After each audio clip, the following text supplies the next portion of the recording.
اب social media کے اس دور میں یہ بہت بڑا ہتھیار ہے کسی بھی قوم کے اندر آپس میں اختلافات پیدا کرنے کا. ایسا ہے یا نہیں؟ قوموں کو آپس میں لڑایا جاتا ہے. ڈیوائڈ اینڈ رول یہ ہمیشہ سے جنگوں کا رول رہا ہے. ڈیوائڈ اینڈ تقسیم کرو اور حکومت کرو. اب تقسیم کبھی مذہب کے نام پہ ہوگی, کبھی زبان کے نام پہ ہوگی, کبھی پارٹی کے نام پر ہوگی, کسی بھی نام سے ہو لڑا دو, کسی بھی نام پہ ان کو آپس میں لڑا دو. اب یہ دیکھیں ایران کے اس وقت جو حالات ہیں, اس وقت جو ایران پر اسرائیل نے حملہ کیا ہے, ایران نے ساری زندگی جب سے ہم پیدا ہوئے ہیں اس سے بھی پہلے ایران کیا کرتا رہا ہے؟ ایران مسلمانوں کو آپس میں لڑاتا رہا ہے. جتنے اس پٹی میں ملک ہیں, عراق ہو, شام ہو, لبنان ہو, اردن ہو, سعودی عرب ہو, یمن ہو, ان سب کے اندر آپس میں لڑوایا گیا.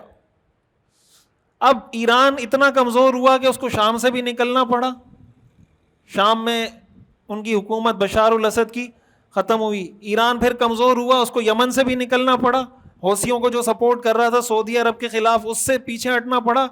لبنان میں جا کے جو ان کے حزب اللہ کے لوگ تھے اس کو ٹارگٹ کیا گیا, وہ ان کو صفایا کر دیا. جب سارے کام کروا لیے گئے, شام بھی کمزور کروا لیا, یمن بھی کمزور کروا لیا, لبنان بھی کمزور کروا لیا, اردن بھی کمزور کروا لیا. اب باری آ گئی کس کی؟ اب باری آ گئی ایران. اب ایران پہ اٹیک ہو رہا ہے. تو اگر ایران یہ سب کچھ نہ کرتا, شام کو کمزور نہ کرتا, تو اسرائیل پہلے ایران پہ حملہ نہیں کرتا, اسرائیل پہلے شام پہ حملہ کرتا. اسرائیل پہلے ایران پہ حملہ نہیں کرتا, اسرائیل پہلے لبنان پہ حملہ کرتا. اسرائیل پہلے ایران نہیں آتا, اسرائیل پہلے عراق آتا. یہ اس کے رستے میں پڑتے ہیں سارے. یہ ایسے ڈائریکٹ نہیں آ جاتا کوئی اسرائیل سے بم, یہ انہی رستوں سے گزر کے آتا ہے.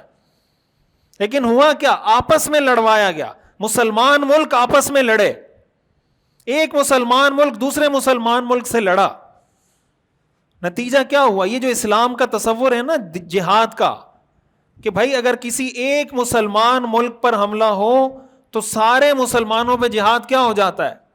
فرض ہو جاتا ہے. اس فلسفہ کیا ہے؟ اس کا فلسفہ یہی ہے. مثال کے طور پر غزہ پر اسرائیل نے حملہ کیا, ساری دنیا کے مسلمان ملک کھڑے ہو جاتے.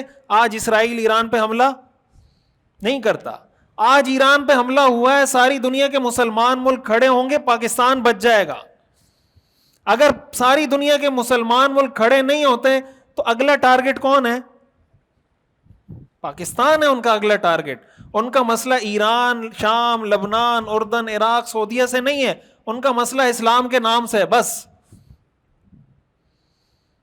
اب ایران پاکستان کے اندر اپنی پروکسیز کے ذریعے کتنا فساد مچایا ایران نے.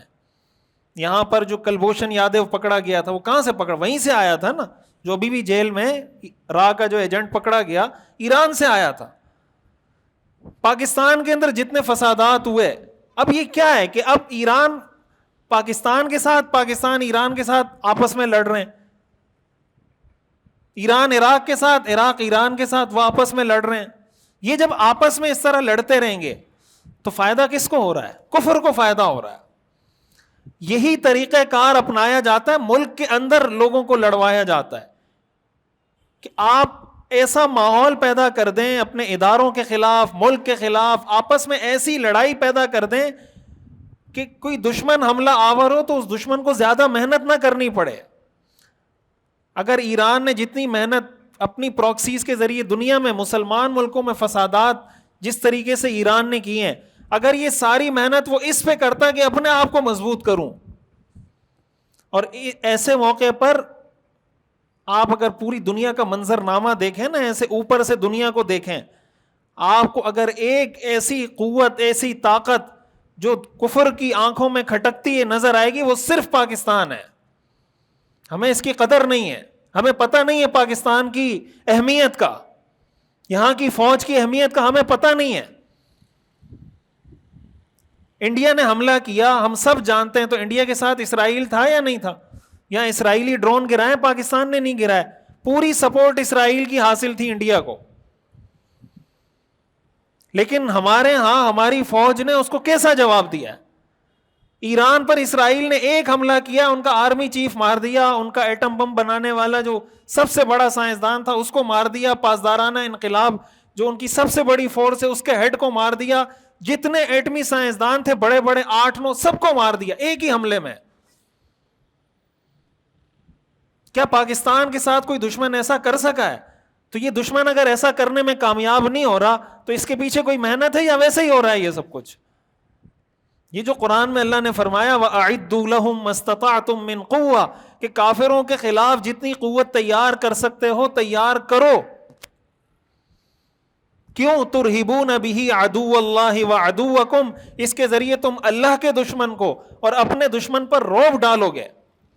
اب پاکستان کے پاس آج دنیا میں لوگ طاقت کی زبان سمجھتے ہیں، مذاکرات کی زبان کوئی نہیں سمجھتا۔ دنیا میں اس کی عزت ہے جس کے پاس طاقت ہے، جس کے پاس اسلحہ ہے، اس کی طاقت، اس کی بات مانی جائے گی۔ طاقتور کے پاس دلیل کے طور پر بھی طاقت ہی ہوتی ہے۔ طاقتور کو دلیل دینے کی ضرورت، طاقتور سے آپ پوچھیں گے نا کیا دلیل ہے، وہ کہے گا میری طاقت دلیل ہے، جو کر سکتے ہو کر لو، تو کیا کر سکتے ہو؟ طاقتور کے پاس دلیل بھی کیا ہوتی ہے؟ طاقت ہی ہوتی ہے۔ اور قرآن نے ہمیں کہا ہے کہ مسلمان کو سب سے زیادہ طاقتور ہونا چاہیے۔ لیکن عجیب بات ہے کہ ہمارے ہاں، جیسے میں یہ بات اکثر عرض کرتا رہتا ہوں کہ ہمارے ہاں دین دنیا کا جو تصور تقسیم کر دیا گیا کہ یہ مولوی ہے، یہ مسٹر ہے، یہ یونیورسٹی والا ہے، یہ مدرسے والا ہے۔ بھائی یہ سارے دین کے کام ہیں، ایٹم بم بنانا بھی دین کا کام ہے۔ قرآن کی اس آیت پہ عمل اس نے کیا ہے جس نے ایٹم بم بنایا ہے، میں نے نہیں کیا عمل۔ کیا خیال ہے؟ اگر آج کوئی پاکستان سے ڈرتا ہے تو کس وجہ سے ڈرتا ہے کہ پاکستان کے پاس ایٹم بم ہے؟ تو قرآن نے تو یہی کہا ہے نا کہ ایسی طاقت حاصل کرو کہ تمہارا دشمن تم سے ڈرے۔ اس کا مطلب اس آیت پہ کس نے عمل کیا؟ جس نے پاکستان کو ایٹم بم بنا کے دیا۔ تو وہ دیندار ہوا یا دنیا دار ہوا؟ بولیں، عجیب بات ہے، وہ دنیا دار ہے، میں دیندار ہوں۔ قرآن کی اس آیت پہ عمل اس نے کیا۔ نماز تو وہ بھی پڑھتا ہے، نماز میں بھی پڑھتا ہوں، روزہ وہ بھی رکھتا ہے، روزہ میں بھی رکھتا ہوں، حج وہ بھی کرتا ہے، حج میں بھی کرتا ہوں، زکوٰۃ وہ بھی دیتا ہے، زکوٰۃ میں بھی دیتا ہوں۔ اس آیت پہ اس نے عمل کیا ہے، میں نے نہیں کیا۔ وہ دنیا دار ہے، میں دیندار ہوں۔ یہ کون سا تصور ہے؟ یہ دین کا تصور نہیں ہے۔ دین کا تصور یہی ہے کہ یہ سارے دین کے شعبے ہیں، کوئی کسی بھی شعبے، ہاں اس کی نیت ٹھیک ہونی چاہیے۔ اگر کوئی آدمی یونیورسٹی میں پڑھ رہا ہے، اس کا یہی سارے مقصد حیات ہے، یار اچھا پیسہ کمانا ہے، اچھا گھر بنانا ہے، لگژری لائف اسٹائل ہونا چاہیے، اچھی گاڑی، بینک بیلنس، بھائی یہی زندگی کا مقصد ہے، یہ تو دنیا داری ہے۔ یہ سب کچھ وہ کرے، اگر وہ اچھی تعلیم حاصل کرتا ہے، گاڑی اس کو پھر بھی ملے گی، بینک بیلنس اس کا پھر بھی ہوگا، لگژری لائف اسٹائل اس کا پھر بھی ہوگا، لیکن اس کا ویژن بہت بڑا ہوگا۔ وہ اس مقصد کے لیے نہیں جیے گا کہ میں نے کچھ کھایا پیا، عیش کیا، زندگی گزاری، مر گیا، بلکہ وہ امت کے لیے جیے گا، وہ اپنی قوم کے لیے جیے گا، وہ اس ملک کے لیے، انسانیت کے لیے، مسلمانوں کے لیے کوئی کام کرنے کا جذبہ ہوگا اس میں۔ اور ظاہر ہے تبھی امانت اہل کے سپرد ہوگی۔ یہ جو اللہ نے فرمایا ان اللہ یأمرکم ان تؤدوا الامانات الی اہلہا، کہ اللہ تمہیں اس چیز کا حکم دیتا ہے کہ تم امانت اس کے اہل کے سپرد کرو، جس کا جو کام ہے اس کو وہ کام کرنا چاہیے۔